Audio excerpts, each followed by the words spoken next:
Auckland's level 4 lockdown has been extended for another week, and for small businesses unable to operate until alert level 2, their ability to open up shop feels like a distant future away. While business will boom when level 2 hits, for barbers and salons, the uncertainty of when that will be is daunting and stressful. So joining us to discuss is Adrian Evans, the director of The Gentry, and Lindsay Erasmus, the owner of Lush Hair. Morena, you two. Thank you so much for joining us. We really appreciate it. Hey, Adrian, we'll start with you because we've chatted to you before, but I want to know how you're doing now, because when we last spoke to you at the start of lockdown, you actually seemed reasonably positive about the situation. How are you feeling today, though? Yeah, that's right, Maddie. It's been, well, we got the news yesterday, right, that it's going to go extra couple of weeks, and, you know, that starts to raise questions around,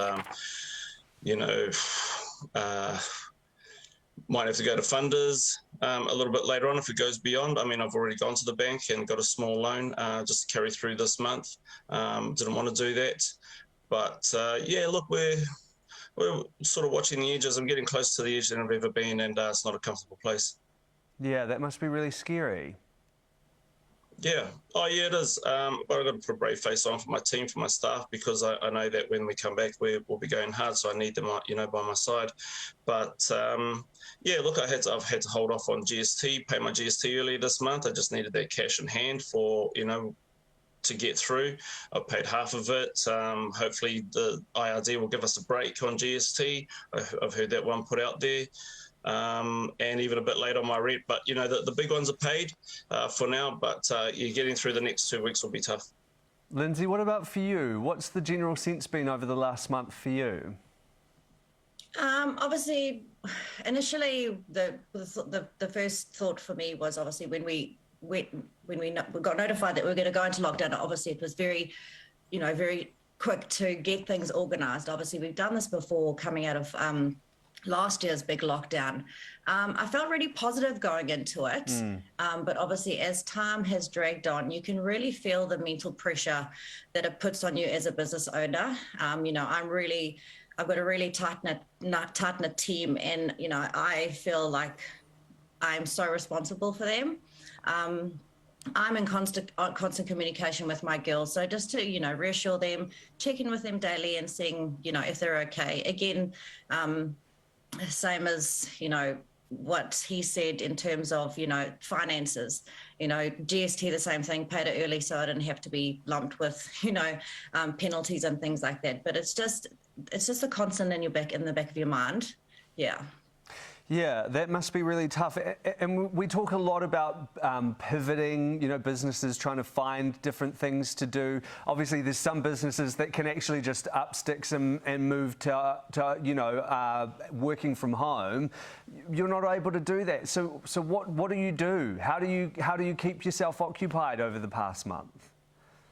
So I have children, so they've kept me pretty busy during lockdown, obviously with homeschooling. So obviously I've been doing some business coaching as well, trying to get things ready to implement for my team when we get back, obviously on a very positive note.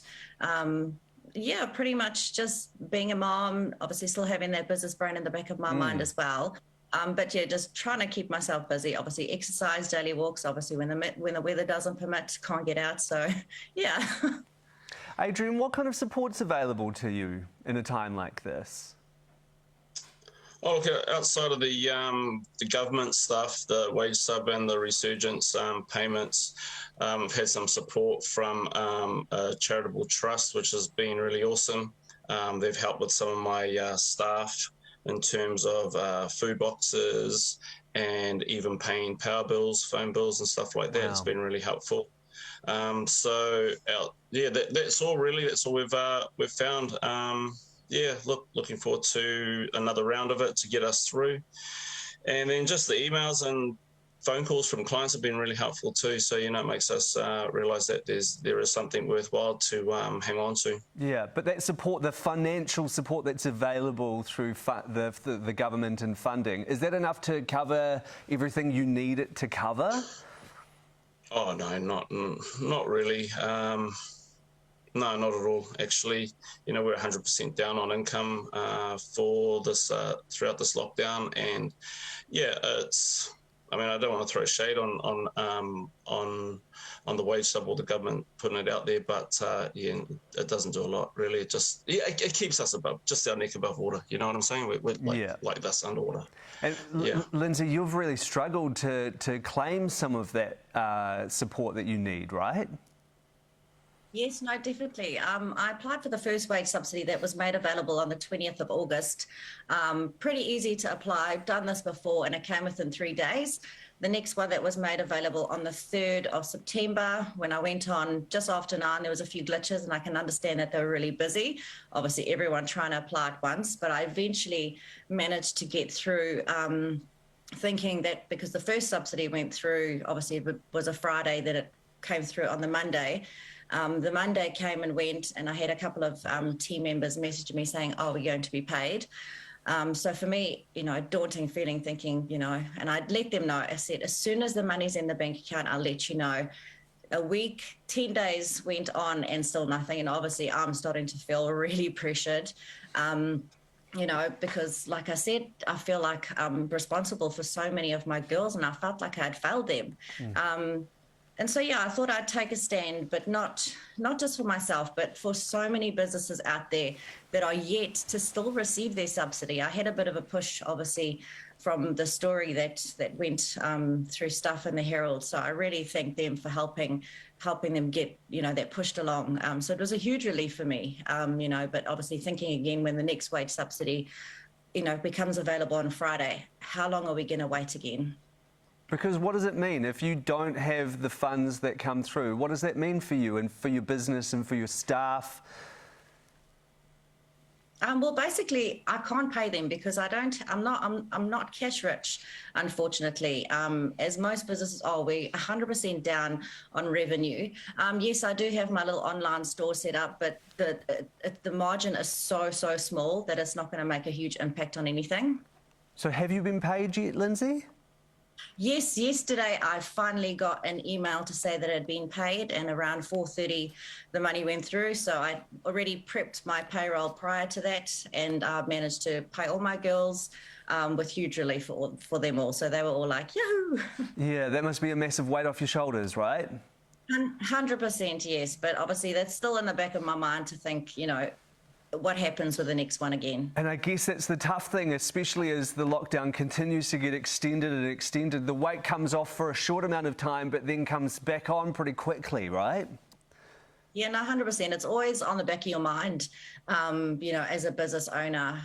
So yeah, I'm always trying to think, how can I make things right? But at the end of the day, all I can be there is a support system for my girls, just checking in if they're okay. Adrian, we've been extended for another week. How are you feeling about the future of your business at this stage? It is pretty daunting. I know that in terms of our industry, we are able to jump back really quickly.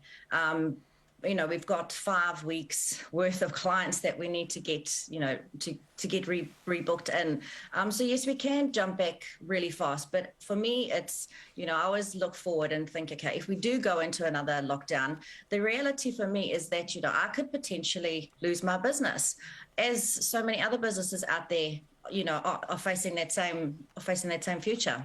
Adrian, do you have the same fear and the same concern that you could lose your business? Oh yeah, that's really came to mind after that announcement yesterday, and the idea of perhaps closing one shop and keeping the other, or cutting numbers, but I just don't want to go there yet. I'd rather wait till we have. If we get back into lockdown again, and those big questions come up. But right now, we're just trying to figure out on, what our return looks like. As Lindsay was saying, we've got 5 weeks of clients to catch up on, and then it'll go quiet. Level 2 is pretty quiet in the city, and then we'll just hang on till level 1. Yeah, and I guess it's a tough thing. When we go to level 3, a lot of businesses can get back and they can pivot and they can start doing click and collect kind of things. Obviously, you can't do that. You really need at least a level 2 before you can start seeing business pick back up. Yeah, that's right. Level 3 and level 4, exactly the same. 100% turnover loss, and just hanging in there. So Yeah, we really need to get back to level 2 and get as soon as we can, and then hopefully we can squash this thing and get to level 1 by Christmas so we can enjoy the fruits of our summer. Adrian, do you have an idea of how much longer you can hold on for? Oh, man, yeah, I do. I don't want to say it because then, it makes it real. But look, anything over 3 weeks is, it's critical. We'll be having some pretty serious conversations if it goes 3 weeks. So that's how much is left in the tin for now. Like I said, went to the bank, got a small loan. First loan I've got off them for a long time. So that, it's for a good thing. But, then I have to go to friends and family after that. And, is it worth hanging on with Delta hanging around? There's so much uncertainty. We don't know what the future of this thing looks like. So, yeah, we'll just... 3 weeks is all I got, Maddie. And, then we'll have to have the tough conversation. I'm so sorry. My heart goes out to you, and I know everyone's heart goes out to the both of you. This is a really tough situation for so many people. We're thinking of you and wishing you all the best. Cool, thank you. Cheers, Ngā That is Adrian Evans from the Gentry and Lindsay Erasmus, the owner of Lush